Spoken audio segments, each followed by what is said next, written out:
টাকা আমাদের জীবনে অক্সিজেনের মতোই প্রয়োজন।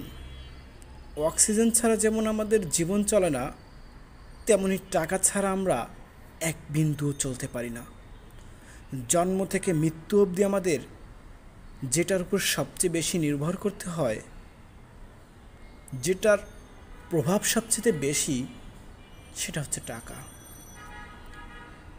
কথায় আছে, টাকা থাকলে বুদ্ধি আসে, আবার বুদ্ধি থাকলেও টাকা আসে। বুদ্ধি দিয়ে টাকা ধরা যায়, টাকা দিয়েও টাকা ধরা যায়। টাকার অসীম ক্ষমতা, তাই আমাদের টাকা চাই। আর সেজন্য টাকা ধরার বিশেষ জ্ঞান নিয়ে আমাদের টাকা হ্যাকের পক্ষ হতে ইনকাম ও অনুপ্রেরণা সিরিজের নতুন নতুন ভিডিও আসছে আগামী দিনগুলোতে। সে পর্যন্ত আপনারা সঙ্গেই থাকুন। আল্লাহ ভরসা, জয় আমাদেরই হবে ইনশাল্লাহ।